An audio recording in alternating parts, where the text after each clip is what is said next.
Hello बच्चों, let's see this question. Which of the following molecule does not possess a permanent dipole moment? आपके पास चार molecules given है और इन चारों में से पूछा जा रहा है कि किसके पास परमानेंट डाइपोल मोमेंट नहीं होगा, ये हमें बताना है. तो चलिए बच्चों, इस क्वेश्चन को सॉल्व करते हैं और सबसे पहले ये देखते हैं कि ये क्वेश्चन किस की कॉन्सेप्ट के ऊपर बेस्ड है. तो basically in order to solve this question you must be knowing about dipole moment.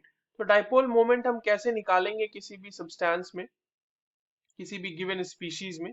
ठीक है, तो हम उससे हम फाइंड आउट कर सकते हैं कि डाइपोल मोमेंट होगा कि नहीं होगा. अब देखो, डाइपोल मोमेंट को ना बेसिकली इस तरह से समझते हैं कि अगर symmetrical arrangement of electron pairs है, इलेक्ट्रॉन पेयर बिल्कुल ऐसे सिमेट्रिकली अरेंज्ड है कि सब के सब जो डाइपोल क्रिएट कर रहे हैं वो एक दूसरे को कैंसल आउट कर रहे हैं, तो उसमें कोई डाइपोल मोमेंट नहीं होगा. बट अगर वहां पर एसिमेट्रिकल इलेक्ट्रॉन पेयर्स का अरेंजमेंट है तो वहां पर डाइपोल मोमेंट आपको देखने को मिलेगा. अब देखो ये कैसे होगा, ये हम लोग एक एक करके जो मॉलिक्यूल्स है ना उनके स्ट्रक्चर से हमें देखने को मिलेगा और हम लोग सॉल्व करते हैं उसको. तो सबसे पहले जो हमारे पास गिवन है CS2. ये देखो, ये मॉलिक्यूल जो है, ये इसमें कार्बन जो sp हाइब्रिडाइज है और इसका स्ट्रक्चर कुछ इस तरीके का है बच्चों. अब देखिए यहाँ पर जो ये डाइपोल मोमेंट होगा कार्बन सल्फर का और ये जो डाइपोल मोमेंट होगा, ये एक दूसरे को कैंसिल आउट कर रहा होगा, इसलिए नेट डाइपोल मोमेंट इसके केस में आएगा 0. ठीक है.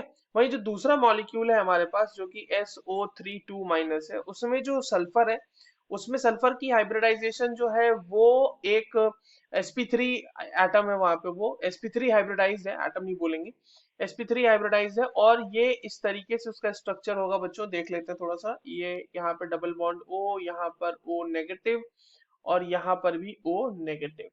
अब आप देखिए यहाँ पर डाइपोल मोमेंट के डायरेक्शंस कैसे कैसे होंगे. तो ये डाइपोल मोमेंट इधर की तरफ जा रहा होगा, ये वाला इधर की तरफ, ये वाला इधर की तरफ और ये वाला ऊपर की तरफ. अब देखो यहाँ पर आप लोन पेयर का एक तरफ जा रहा है डाइपोल मोमेंट, एक तरफ डबल बॉन्ड O, एक तरफ सिंगल बॉन्ड O-. तो ये सारे एक दूसरे को कैंसल आउट नहीं कर पाएंगे ना. तो इसमें जो होगा ना, नेट डाइपोल मोमेंट आपको ऑब्जर्व होगा और नेट डाइपोल मोमेंट इसमें 0 नहीं होगा. यानी इसमें परमानेंट डाइपोल है, डाइपोल मोमेंट इसमें परमानेंटली हमें मिलेगा. जबकि पहले वाले केस में म्यू हमारा 0, मतलब डाइपोल मोमेंट 0 हो गया, नेट डाइपोल मोमेंट, इसका मतलब उसमें कोई परमानेंट डाइपोल मोमेंट नहीं है. जो हमारा अगला एग्जाम्पल है, थर्ड एग्जाम्पल है, उसको देख लेते हैं. वो है H2S मॉलिक्यूल. अगेन सल्फर यहाँ पर sp3 हाइब्रिडाइज्ड है और उसका स्ट्रक्चर कुछ इस तरीके का होगा, इस तरीके से देखिए. अब यहाँ पर भी अगेन आपको डाइपोल मोमेंट्स देखने को मिलेंगे और ये देखिए इस तरह से इसका सल्फर की तरफ होगा, ये वाला भी सल्फर की तरफ होगा, ये लोन पेयर का ऊपर की तरफ, ये लोन पेयर का ऊपर की तरफ. तो सम अप होके सारे के सारे कहीं ना कहीं ऊपर की तरफ आपको मिल जाएंगे.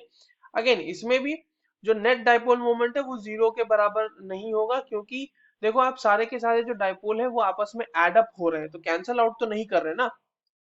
अब हमारा जो चौथा एग्जाम्पल है, सॉरी चौथा ऑप्शन जो गिवन है SO2, वहां देख लेते हैं.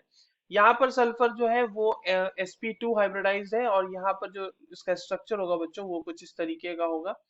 ये इस तरीके से डबल बॉन्ड O और ये डबल बॉन्ड O यहाँ पर. ठीक है.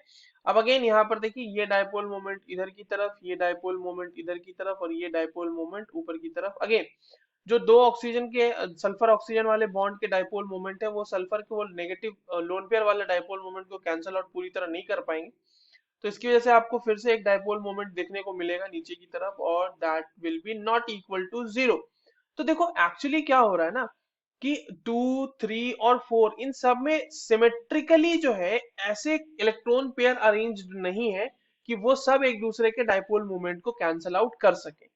But in case of one, जो दो डाइपोल मूवमेंट्स हमें मिल रहे हैं दो बॉन्ड्स के लिए, वो दोनों एक दूसरे को कैंसल आउट कर रहे हैं and therefore there will be no dipole movement. इसके केस में किसी तरह का कोई डाइपोल मूवमेंट ऑब्जर्व नहीं होगा.